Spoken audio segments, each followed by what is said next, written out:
Datuk Nelson.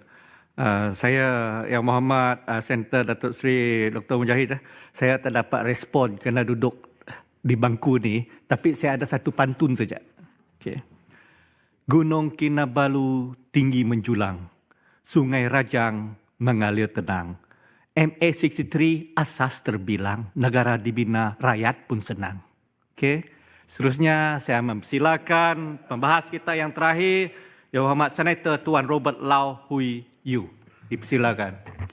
Terima kasih kepada mahkamah yang telah pun difailkan 23 Februari. Baru 2-3 hari sudah. Semalam. Okey, Yang Berhormat Senator Mujahid.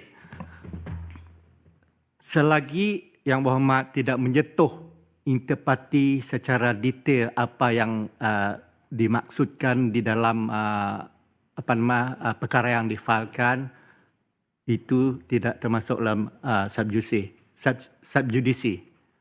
Sekiranya kita menyentuh secara general. Jangan sekali-sekali menyentuh secara spesifik berkenaan dengan apa yang telah difailkan di mahkamah. Okey, Yang Berhormat. Dan terima kasih. Okey, Yang Berhormat, pergi ke poin yang seterusnya. Kerana Yang Berhormat sudah mau pergi ke secara terperinci sudah perkara tersebut yang sekarang berada di mahkamah yang difailkan. Don't go to the specific. You go to the next point. Ini yang lebih interesting. Very detail. That's why I feared of ini this. bukan detail, ini ialah faktor-faktor. Yeah, Ini ialah satu bulan. But that will be used in the court. Yang Berhormat, dalam kes yang difailkan petition itu terang-terang menyebut berkenaan dan pelantar benua. Yang Berhormat boleh menyentuh secara general, bukan secara spesifik on the detail of the year on the application listing all. Akan give you the answer. Yang Berhormat, sudah sentuh secara general, itu dah cukup.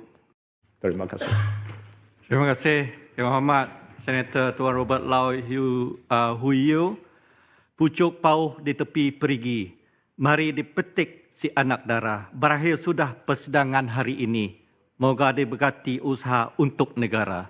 Dengan itu, ahli-ahli yang berhormat, mesyuarat Dewan hari ini ditangguhkan sehingga jam 10 pagi hari Rabu 25 Februari 2026.